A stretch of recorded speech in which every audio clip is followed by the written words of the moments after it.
Anyway. All right, thank you so much. And thank you, board. Greetings to you all. Greetings to all of those who are in attendance and are watching us. Hello. So I wanted to go dive in. One of the things that we always like to do is called a mental minute, and just taking some time to make sure we're taking care of ourselves. I'm going to share a quote with you. Even in the chaos of everyday life, moments of gratitude remind us to hold on to the good things. So we always begin our meetings with what we call what's good. And it's really just about having an attitude of gratitude. And so with that spirit in mind, I want to thank this board for the support that you've provided. I was recapping all that's happened in the last year, and it was actually in preparation for the State of the District address, which will take place next month. And it's not lost on me that none of the things that we could accomplish, that we have accomplished, could have happened without the support and dedication and commitment of this board. And so bear with me, Mr. Marshall. I appreciate you and your drive for innovation, and I've so enjoyed the conversations that we've had. And we go back and forth a little bit. We get deep on some issues, but it always comes out to a space where I'm learning something new and thinking about things differently. And I appreciate that about you, Mr. Zervagon. Definitely enjoy coming to your studio. When I think about all of us as being whole people, it's really cool to see your passion, and just to know that level of creativity and engagement and business sense and all of that stuff. So I know you've been extremely busy with a number of projects, and they're amazing, and I just appreciate that about you. Mrs. Eames. My Sarah and my Link sister. Just want to let you know that this process, planning to open the Leah Chase School, has probably been one of the most challenging experiences, and I have grown. And I appreciate you for pushing that, because there were a lot of reasons not to do it, and I appreciate you for pushing it and for the support along the way, being a listening ear when things have gotten a little bit challenging or just confusing at times. So I appreciate that. Mr. Ashley. So you've been kind of my day one, known you for a little bit longer, just in terms of some conversations and so forth. And I appreciate how real you are, how honest you are, and how blunt you are. And sometimes I don't. But it really makes a big difference just to get straight to the point. There's a place to just get straight to the point. I heard too many laughs in the back. I don't know what's going on back here. I don't know. Dr. Batiste, to have another superintendent, a former retired superintendent on the board, I cannot think of a better makeup of our board, because you bring so much institutional knowledge, not just about our school district and our community, but about leadership. And I hear you. The conversations that we've had, I hear you, and I cannot tell you how much it means to me that you pour into me the way you do. I appreciate it. President Baldwin. Girl power, okay? Your leadership, and I love how you cut to the chase, and I love how you lean in on topics that sometimes we don't have women who lean in on. I love it when women are showing that we can do facilities and budget and policies and all of that stuff, right? And just getting to know you better over the last couple of months since you've been president have been enriching for me, and I look forward to continuing that. And I saved you for last for a reason. I mentioned Ethan as a day one, and I will just say I wouldn't be here if it weren't for you. And I don't take that for granted, ever. And, we worked together closely when you were president, and, of course, continue to enjoy that relationship. And I just want to say thank you, because it's been real in terms of the introduction at the very beginning and just the ebbs and flows, and especially when I think about the big stuff like the millage. That could not have gotten done without you. And as much as our team was boots on the ground and interviews and TV and all of the things that we did, it would not have been possible without you. So I just want to just publicly say thank you to you. Yeah. And that's our mental minute. Do you feel better? All right, good. I do as well. All right, next, y'all, we have an amazing scholar here with us today. And you all know that every year we have a stay in school program that's all about celebrating our seniors who have perfect attendance. And this year we had 60 of our scholars who had perfect attendance, and we had a number who had not missed a single day their whole high school career, which was awesome. But this year, our amazing winner is Tyron Zardes. He's a graduate of the Willow School, and he won a 2024 Toyota Corolla. Right? It is so interesting. This is where it's just so interesting. Our scholar last year was also from the Willow School and was also going to LSU to major in finance. And so maybe you guys will become friends when you get there. But I want to just take a moment, again, expressing gratitude for Troy Duhan and the Toyota Premier Automotive Groups and Toyota of New Orleans, and as well as our board for the investment that they made to ensure that you were able to not just get the car, but have your insurance and all of that taken care of. And competing for a new car is a great way to celebrate our seniors' commitment to education and just to highlight that exceptional dedication.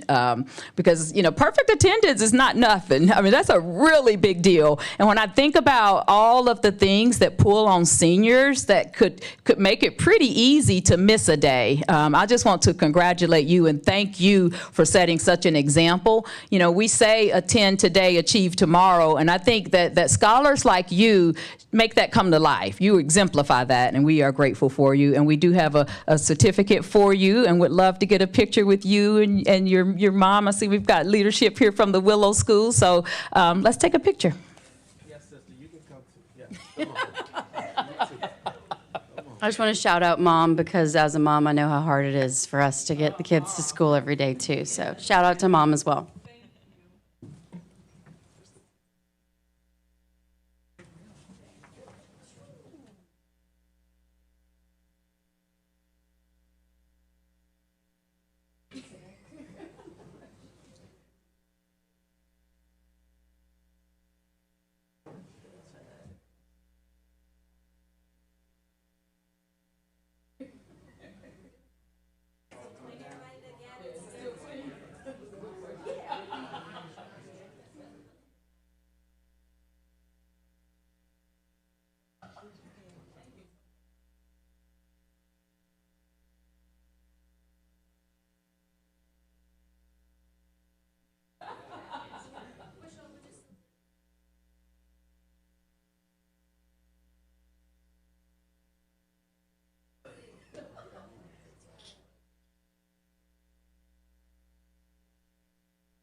This is me with all the chocolate wrappers, junk food. What are you doing? All right, congratulations again, and definitely stay in touch with us. Keep us posted on how things are going.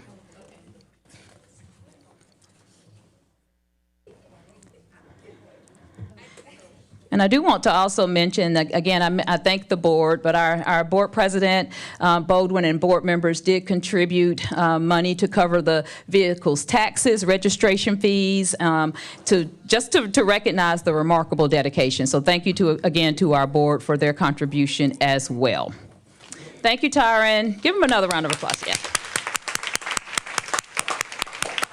Thank you so much.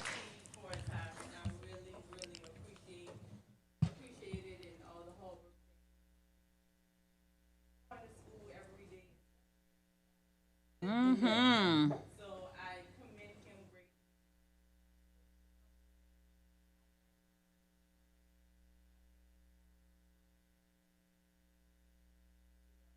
Mm-hmm. Well, we thank you for your dedication and commitment, because as President Baldwin says, as a mom, it's not always easy. So thank you so much for your support. All right, next, we've got our years of service. We do have a congratulations. I don't think my video is working today, but LaRon Creighton, who is our Executive Director of the Student Hearing Office, as well as Jennifer Celestine, our Senior Accountant, are being congratulated for their years of service. And we'll make sure that video is available through our social media. But as always, oh, there we go.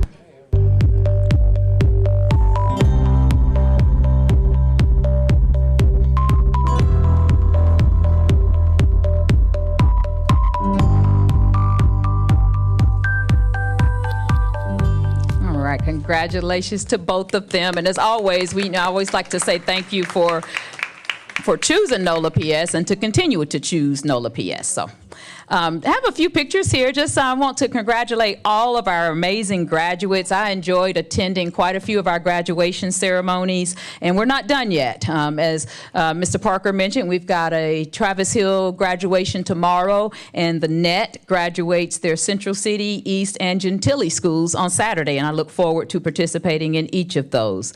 Our graduates work hard, and that hard work has paid off. And so as we move forward, I hope they will remember the lessons that they've learned along the way. I do want to highlight one particular scholar, and you all may have seen this on the news, Elijah Hogan, our valedictorian for Walter L. Cohen High School.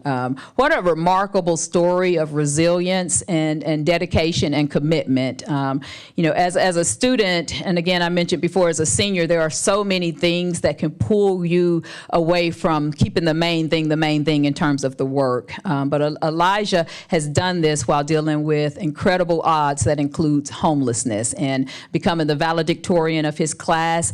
His message to young people is just one of hope and one of encouragement. And we definitely extend our gratitude to Covenant House for the support that they've provided for him along the way.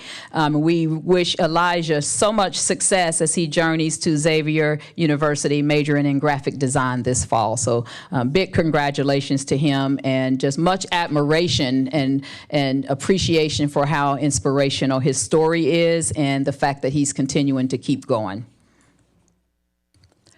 Education Elevation is a monthly radio show that I've began hosting, and this is a slide from the second episode of it, and had a great opportunity to speak with another one of our amazing scholars, Amari Shepard. She was the valedictorian for Frederick Douglass High School, as well as Daryl Kilbert, and had an amazing conversation with them just to be able to talk about the work around education. The first iteration of it was with our principal, Crystal LaFrance, for the Leah Chase School. And so just want to lift that up. This takes place the next one takes place on June 26th at 11:30 a.m. So stay tuned. It'll be a monthly show on the fourth Wednesday of each month.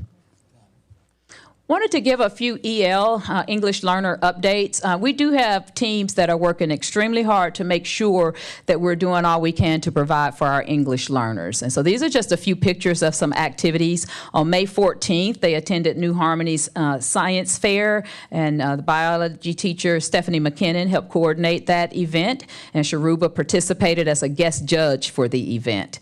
On May 19th, the team attended Renew's annual EL picnic for our EL students and families. And Director Bayers was the one who coordinated that event for us. And it was locally catered food, face painting, and all the things that you would expect on a festival type setting.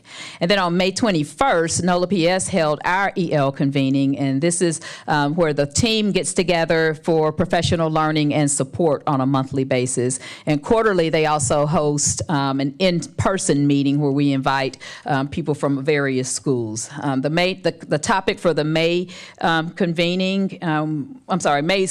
topic was scheduling for ELs. So we were looking at how do we make sure that we're getting all of our English learners what they need in terms of their scheduling. So we had 68 participants who left with some new knowledge on scheduling, policies, templates, and so forth. So thank you so much to our team that supports our English learners. I want to also remind everyone that it is time, if you're interested in being on one of my advisory councils, we are seeking interested folks to do this, which this work will begin in the fall. So we're looking for scholars, educators, families, and parents, as well as community members for the various advisory councils. Your input and participation is invaluable to ensure that we are hearing you and your voices are amplified in the work that we do.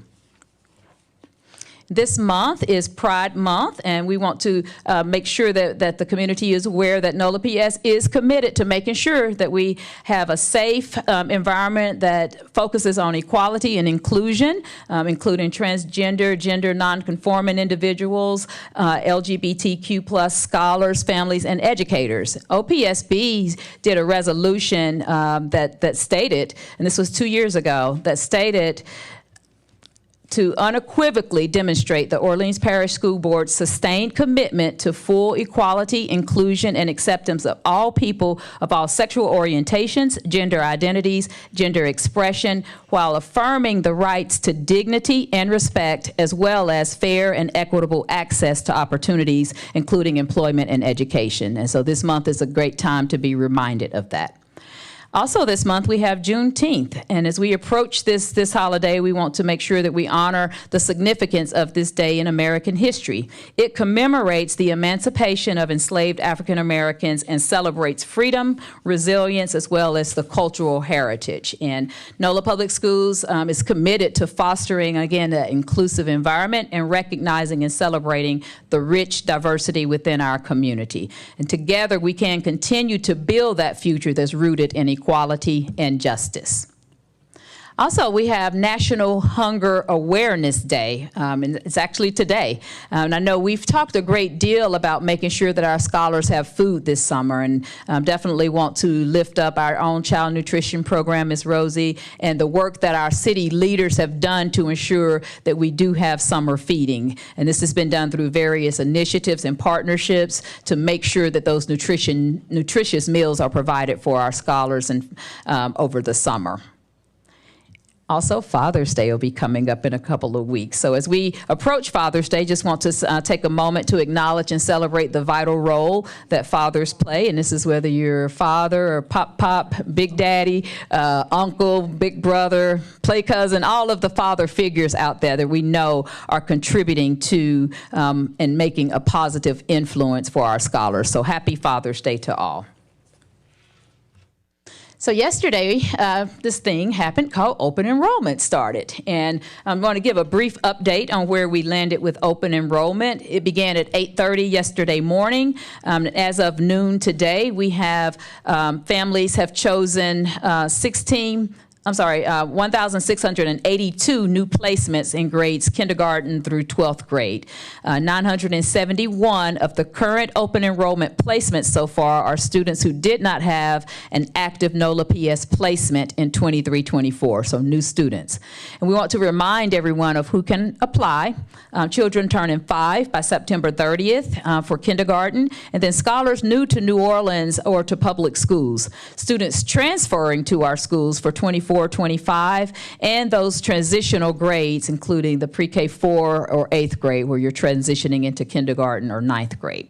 And then if you want more information, you can visit us at enroll@nolapublicschools.com and make sure that you go through the NCAP process or the NOLA Public Schools Common Application process for that. I do want to thank our team. Our enrollment team has been amazing. I see Krista is here. It's work, but you guys have been very responsive, and I know families oftentimes need support during this process, and so we really appreciate you for making sure that our families get the support that we need.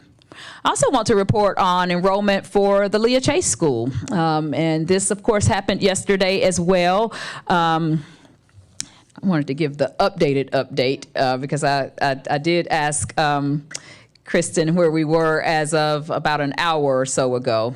We have 87 students who have enrolled for the Leah Chase School so far, 15 in kindergarten, 18 in first grade, 25 in second grade, 8 in third grade, 13 in 4th grade, and 8 in 5th grade. And so that's just after about a day and a half, we're at 87. So definitely want to encourage families to continue to enroll in the Leah Chase School. And during the summer, there will be two ways for scholars and families to complete their registration. You can go through the registration link in the parent portal after you enroll, or by dropping documents off in person at Mahalia Jackson School, which is at 2405 Jackson Avenue. And this will be in the professional services room. And that's Monday through Friday from 9 to 4. So again, you can do it through the parent portal, or you can go to our Mahalia Jackson site. And we do encourage families to go ahead and enroll and then get registered and so forth. And we look forward to serving those families at the Leah Chase School.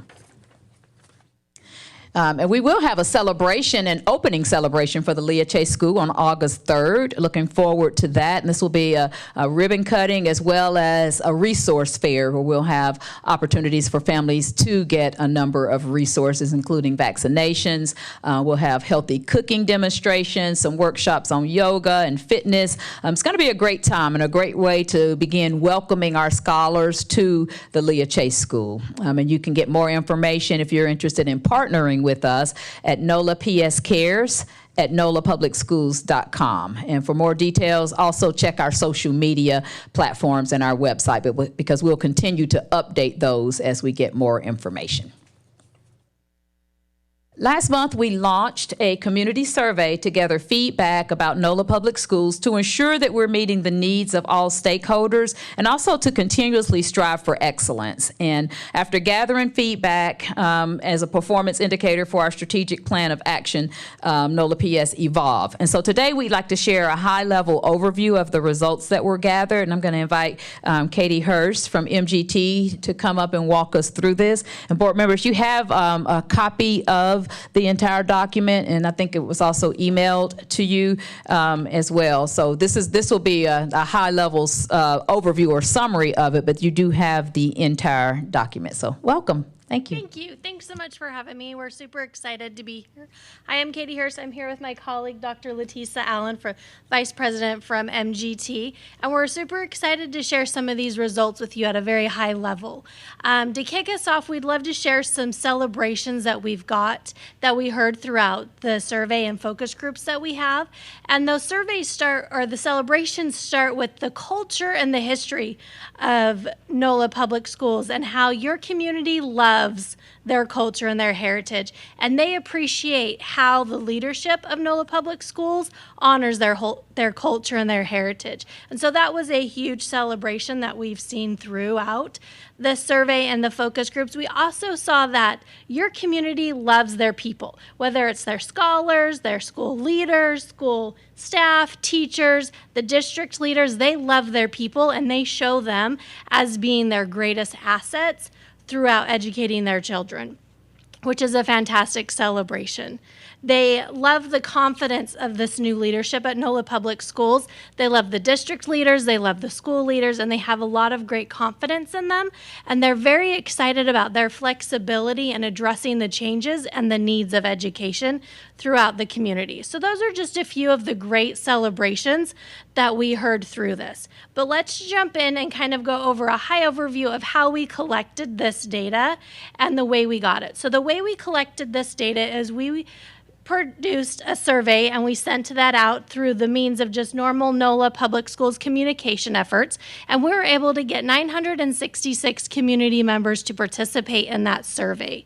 And you can see in the slides, I'm not going to go over that information, but the different roles and the demographics of each of those participants. We also facilitated 10 different focus groups with roughly 30 participants engaging in those focus groups. And within those focus groups, we had parents, we had community members, we had CMO leaders, we had school leaders, we had district leaders, we had other community members that joined those groups during different days and different time zones to try to increase that engagement. So that's kind of at a high level how we gathered all this data and this information. And on the next slide, you're going to see the demographic information that they have. So you have that, and you can dive into that as well. But let's jump into what we actually learned from this information. So as we listened to the community members and we analyzed the data, we really saw some strengths and some challenges that NOLA Public School was facing. Some of those greatest strengths include that your community members love the fact that they have choice and they have diversity in that choice of where their children go to school and where those scholars get to learn from. They love the community engagement, they love the support and the people within there, and those are huge value adds and strengths within NOLA Public Schools. They also love the staff and leaders. You can see throughout this, NOLA Public Schools community loves their people. That is probably your greatest asset that we heard over and over and over again. They love their culture. That is a huge positive. They think that each school celebrates their culture and their heritage. The school district, NOLA Public Schools, celebrates their heritage and supports it.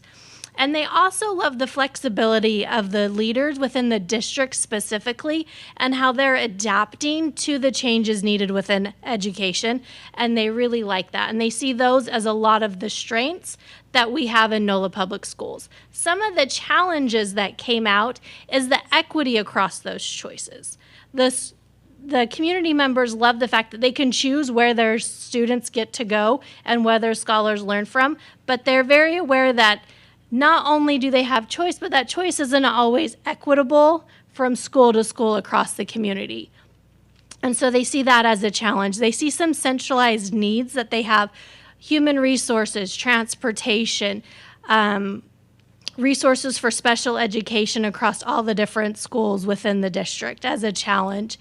There's also came out that a lot of community members weren't necessarily clear with the role that NOLA Public Schools plays, that they're operators of schools, and now we're opening up the first directly operated school. And a lot of community members didn't quite understand the identity of sorts of NOLA Public Schools, which was a challenge as we were talking to them. They also see that each school as charter schools are kind of siloed, which hinders collaboration and the sharing of best practices from school to school, which helps enhance the equality and equity of schools across from school to school throughout the community. And then the last two challenges that kind of fall under that same umbrella is curriculum and assessments. They see a need for improved curriculum and higher rigor within the classrooms and better supports for educators so that we can retain and recruit better educators within NOLA Public Schools. So we've got some strengths and we've got some challenges, but through that we also have hopes and fears. And your community is very hopeful. They're hopeful that the direction we're going is going to provide that equity and access across all of our schools. They're hopeful that they're going to see improved curriculum, higher teacher quality, higher rigor within the classrooms, more centralized services and resources, whether it's transportation, special education, and even enhancements for our not high needs students, our high performing students. Right? And then an enhanced community engagement. They see as all these things going, that community is going to come together and be more engaged and thus improve the quality of schools throughout the district. So lots and lots of hopes. But even when we have hopes, we always have fears that things might not come to fruition. And their biggest fears fall into three categories. One, that we're not going to get equitable schools across the district. We're still going to have that inequality across them. There is a lot that we heard about the charter school model and NOLA Public Schools being operators and worries if that's a sustainable model to continue moving forward with. And then they're worried that this transparency that they've seen come forth might go away. And those are just some of their fears that they're predicting or worried about may come to happen. But one thing we wanted to point on specifically that we heard within the focus groups is specifically tied to the leadership of NOLA Public Schools. Within NOLA Public Schools, the community loves the new leadership of NOLA Public Schools. They love the direction Dr. Williams is taking it and her leadership team and everywhere that they're going. They're excited about this. They're excited about the Leah Chase School. They want more directly operated schools. They think this is a great direction for us to go. And this we heard across the board. but they are fearful that it's going to actually come to fruition. They know that what NOLA Public Schools is challenging and it's hard to do. It's complex, right? Education is really hard. And they're worried that when these challenges start to rear their faces, that the leadership at NOLA Public Schools might not stick around to see it through to the end and then make it sustainable. And as we dove into that and dived into it a little bit deeper, these fears of that are from their past experiences. That past school leadership hasn't stuck around through the hardships to see it through to the end. But they reiterate over and over, they love the direction that NOLA Public Schools is going and where they're going. So that kind of brings us to the end, which is our future visioning and what they're seeing at the very end. They look forward and they're seeing centralized services. They're seeing streamlined services for students with special needs, unique learning needs, for our gifted students, and for the general population. They're seeing maintained transparency. They're seeing awareness of knowing what the school district is doing and the direction that they're going. They're seeing more directly operated schools. They're hoping for and seeing an improvement in recruitment and retention and supports for their people, increasing the rigor, the curriculum, and they're hoping all of this is going to be realistic and maintained throughout the time moving forward. So at a high level, that's what we heard: strengths, challenges, hopes, fears, and where they want to see the district moving forward. Thank you. Thank you very much. Oh, I'm sorry, Dr. Williams. Go ahead. All right, thank you. Are there any questions about the survey? I do. Yes. How was the survey conducted? So it was conducted through an online platform, Tableau, that put it out there, gathered their responses back, and then we analyzed them by triangulating the data. Put it out there. What does that mean? So we had a link that we gave to NOLA Public Schools, and then they shared that link with the community Okay. members through Okay. different traditional NOLA Public School means that I don't know the answer to that Social one. media. There you go. We even had it displayed on places where the QR code could be accessed. So, Okay. but social media, the website, at events and so forth. And I believe it was mentioned on some news things and some podcasts and some different areas. Thanks. And Yeah. then can we get the crosstabs? Yeah. Well, actually, I say yes, but I have to double check. But I will see if I can get those to you, and my guess is yes. Okay, good. And did you find, and maybe this is not what you were looking for, but did you find any disconnect between sort of what opinions and sort of assumed facts about our district and our system versus, what data may reflect?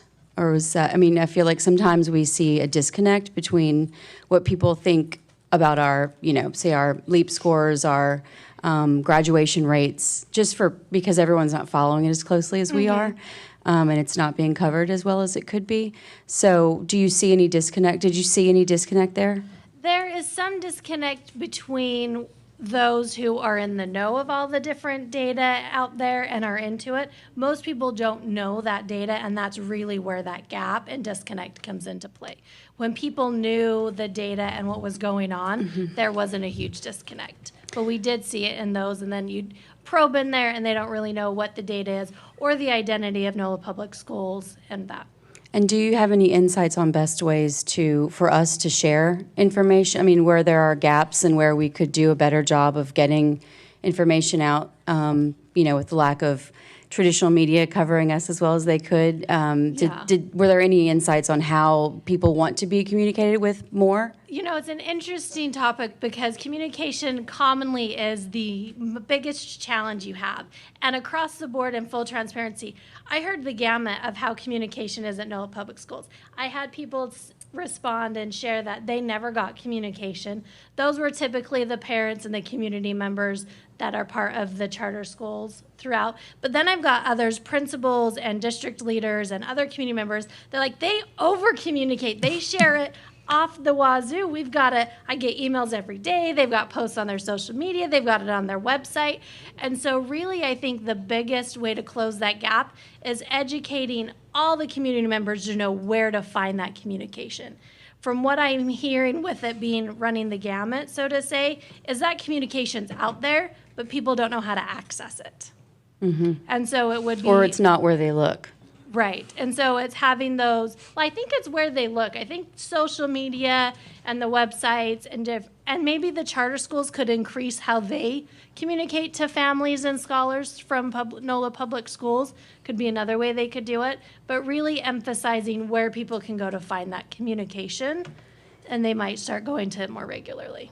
Thank you. Mr. Ashley? Is any of the strengths, challenges, hopes, or fears just aggregated by race?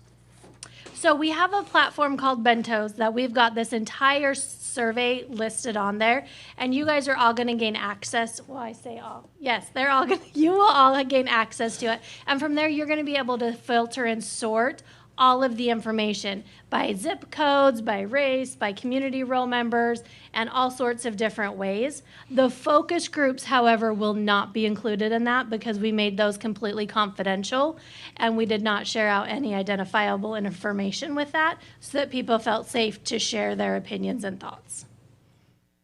And you don't have the locale, do you all know internally whether or not the folks who we surveyed, if they are a representative population of each district, or could they have all lived in Lakeview? We have them broken down by zip codes. So as they took the survey, one of the questions is which zip code they lived in. So you can break it down by zip code and look at it that way. Yep. The one caveat with that is of those 966 responses we had, the questions were not mandatory to answer. So you might see 942 N size for the zip codes or other questions. So you might not have it for every single one of them because they weren't mandatory questions, but you can break it down by the zip code. I meant specifically around the focus groups. Oh, the focus groups, no. So we don't know. So all those people could be specifically from Lakeview. Could be. Yes, all right. Yep. We kept all of that information confidential. Mr. Parker? Thank you for bringing up one of District 3's fine neighborhoods, Mr. Ashley. Appreciate it. Apologies for missing the bulk of this presentation. I was talking with our legal counsel, and when a lawyer asks me to talk, I generally talk to them. A question I have is, well, my colleague, President Bodwin, asked for crosstabs. I don't know if this is the same thing, but I'm very much old school with my spreadsheets. Is it possible just to get the raw data as well? The raw data is probably going to be confidential as we have some open-ended responses, but you'll have every single answer from every respondent on that Bento platform that you can then filter in and search for. But we won't have access to the open-ended responses? The open-ended responses, yes. That'll be part of that on that platform called Bento. I don't understand. So we Just can not see the from the- open-ended responses on the platform, but not in an Excel spreadsheet? Yes. I can look and see if they have it there. It's on the back. I don't see all the back end stuff. I'll be completely transparent with that. And I know it transfers over. And so I don't know if we have actual, I don't have actual access to that. I have to look in and see if we can get that. Yeah, I would love to see that. I mean, I certainly don't need to see who filled out the survey. All of that information Sure. can be redacted, but And all of that would be through the survey, not the focus I groups. just digest things better Yeah. through a raw data download. I think the other question I have is the responses, I believe, are all self-reported information, correct? So Correct. you could say you lived in 70119, but you might actually live in 70124, or you might live in Colorado. Correct. So I know some survey platforms, they collect the IP address. Are we confident that all of the IP, are we confident that we included information only from Orleans Parish and not necessarily, like, I just don't want the information to be skewed in Sure. case, just I- because of the way the survey was designed. It's all Absolutely. self-reported. It is. It is all you know, self-reported, and the links were only advertised here within NOLA Public Schools. And so it would have had to have been somebody within here who knows NOLA Public Schools, who saw the link, who saw the advertisement, and then decided, I'm going to go in and give them some false information. Certainly. My guess is if you did have that happen, you're only going to have one or two at very most. I haven't had that be a problem. I can go in and have them pull and double check. That would be great. though. I would appreciate that. Yeah, I think that concludes my questions. All right, Mr. Marshall. Yes. What's next?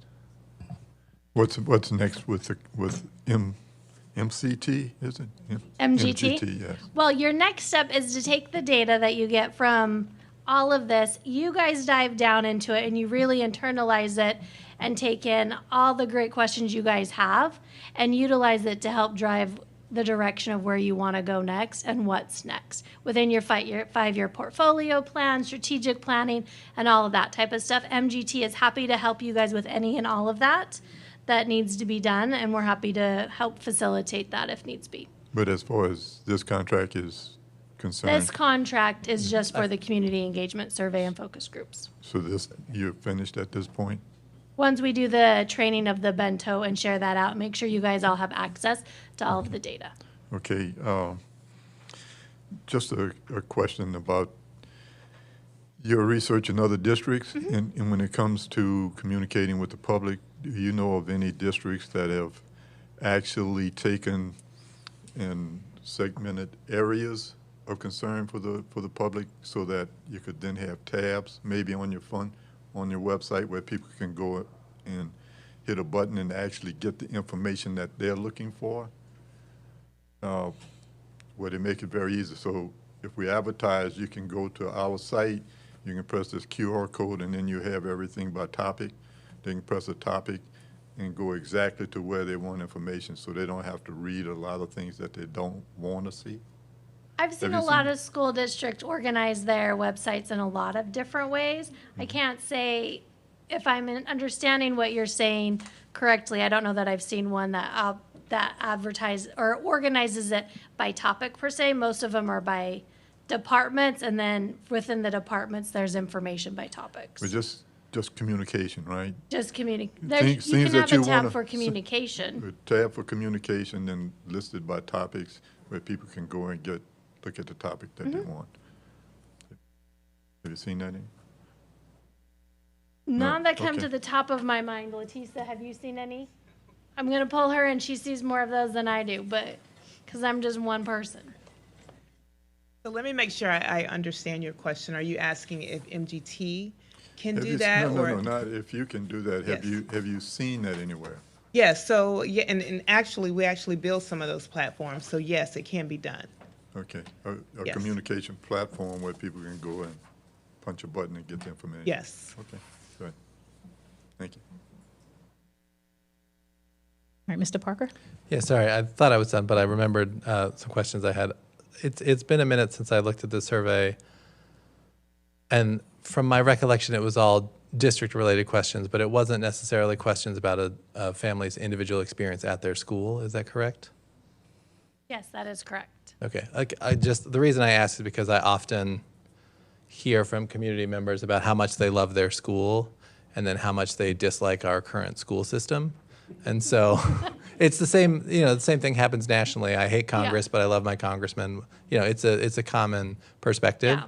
So I think the fact that there weren't any questions specifically about their experience in their school is a flaw in the design of the survey, from my opinion. I also, just personally, when looking at the survey, felt the questions to be a little bit leading, and sort of that's just my personal opinion. So I wanted to make sure I stated that for the record. And I think the last question I had, because I'm the finance chair, because I'm the money man, as Mr. Ashley has affectionately dubbed me. I don't remember the contract for this. If Superintendent, if you or Mr. Gay or somebody could just let us know the amount of the contract with MGT, that would be great.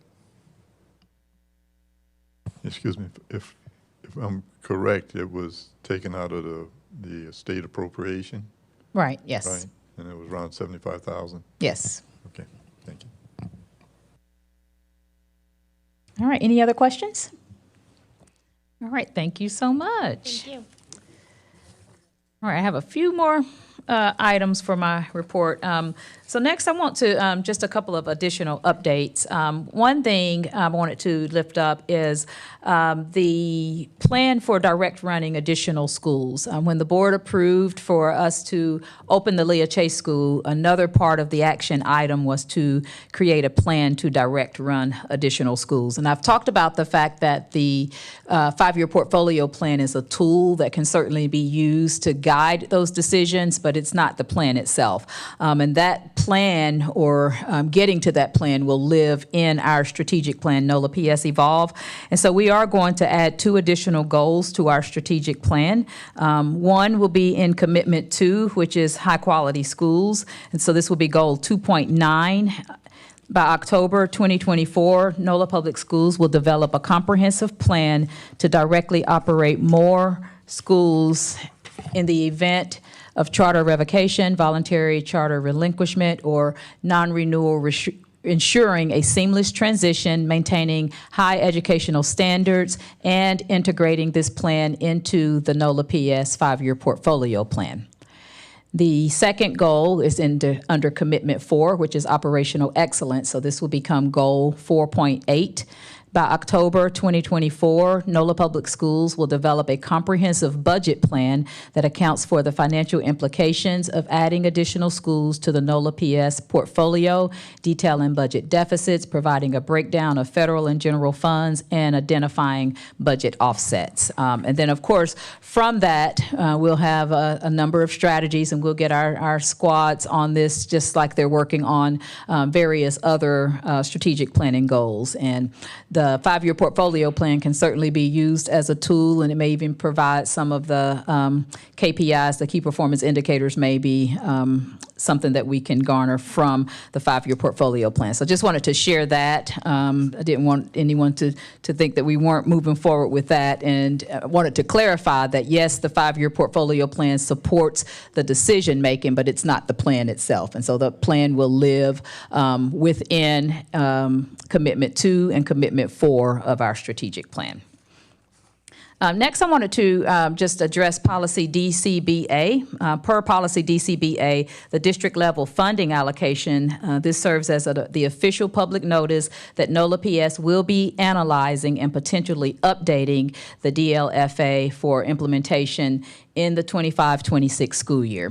Per policy, we will also be posting this information on the NOLA PS website, and we will email all school operators in Orleans Parish. Our CFO, Stuart Gay, will be selecting members of the ad hoc working group and will review the implementation and impact of the current funding computation and any proposed modifications with school operators. There will be a public meeting to present the proposed changes to the funding computation and solicit feedback. After that, there will be a presentation of the final revised funding computation to the school board and to school operators at the school board meeting no later than January 31st. And Mr. Gay will also provide updates on the progress, or rather the process, at regular finance committee meetings throughout the process. So just wanted to formally make that announcement. And then the last part is just digging into some of the questions. Well, let me pause there first. Any questions about the strategic plan addition or the, yes? Mr. More just a comment. I very much appreciate that y'all are getting to work with these good self-imposed deadlines to look at what we need to do to prepare to run schools, what it would look like, what it would cost, how we'd build that in. At the risk of being repetitive, but to get it in this conversation, as the survey revealed, and anecdotally I have seen, there's great feeling of people out in the community that the Orleans Parish should be direct running schools, that this is a time for it to happen, that there's a movement in this direction. I appreciate that feeling, but I think also there is a fundamental reality, and that is that we will likely find ourselves operating schools regardless of any sentiment or ideological position, because of just the trend of school performance and who wants to run schools and is capable of doing so right now. And so I really appreciate that we're getting this work done and being prepared, because we've got to do it well. We've got to do it very well, and I look forward to seeing what you'll have in mind And I'm very excited about the work being done on this. Thank you. Any other thoughts, questions? All right, so moving on. Sorry. Yes, yes. Just a quick clarification. You said the update for 4.8, the comprehensive budget plan, by what date? I didn't get it in my notes. October of this year, October 2024. Perfect, great. And I certainly echo Mr. Zervigon's comments as well. My other question about this is, the board approved the strategic plan. Do we need to approve the amendments at a subsequent board meeting? No, but it's amended on a pretty regular basis because it's a living, breathing document. Okay. Yep. All right, so next I want to address some of the questions that came up at our committee meeting around the Leah Chase School. And I'm going to ask Mr. Gay to come up to do part of this, but I've given, you guys should have two different handouts. One of them is a one-pager, and I'm going to talk briefly about the one-pager, and then. Do you not have it? I don't have it. Here, I've got the extras. All right. All right, so the one pager, this is just an overall look of what staffing could look like depending on the number of students that we have. And the ask was that we look at this from the standpoint of 75%, 50%, and 25% fill rates. And so there is one mistake here where you see Dean of Students under 50%. That X should not be there under Dean of Students. But this is just showing the number of staff members that we will have based on enrollment numbers. And I mentioned that we've already exceeded the 25%, and I'm excited and very optimistic that we're going to continue enrolling students. But with that said, Mr. Gay is going to break down what this looks like in terms of dollars, and on the other sheet that you have where you've got the two-pager, it does have the numbers, the dollars to go along with it. I apologize, I gave away all my two-pagers, okay. Does the X stand for a body? Yes, ma'am, that's just indicating that there'll be one unless it says in parentheses where it's more than one. Okay, what about secretary? I don't see anything there for that. So there won't be a secretary? That's one of the things that we would look at. At full enrollment. Say it again? At full enrollment, yes. Yep. And we would look to also include parental involvement responsibilities with that position. Right. By including parental involvement responsibilities, we open the door to being able to fund partial or some of that or most of that position with Title I funding. Yes.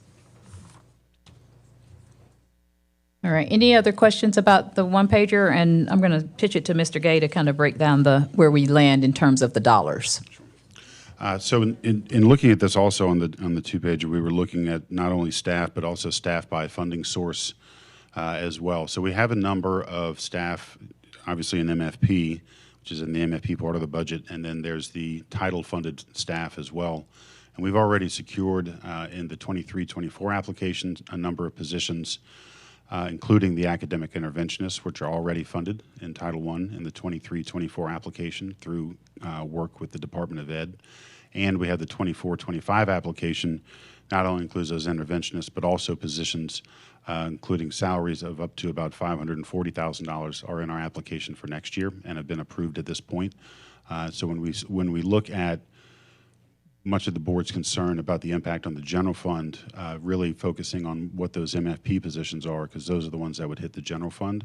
And so the scaling of those, all of them are scaled within this based off of enrollment numbers, but also in looking at title funded positions, those aren't necessarily positions that we could or should do without, but we also would have dedicated funding for those positions, and those would not impact the general fund. So, at the bottom, I know we're trying to look at, projections and some crystal balling and just getting into the enrollment part of it as well. But the overall, at where we're already sitting would be about a $1.1 million impact to the general fund, just the general fund.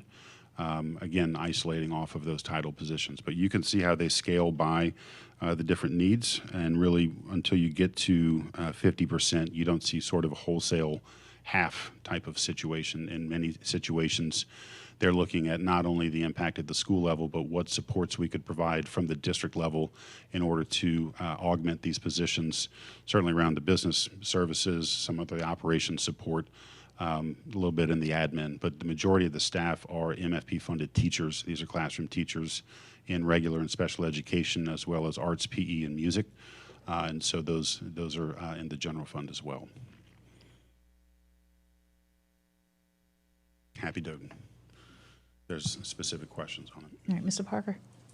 Thank you, Mr. Gay, for putting this all together. This is very helpful information.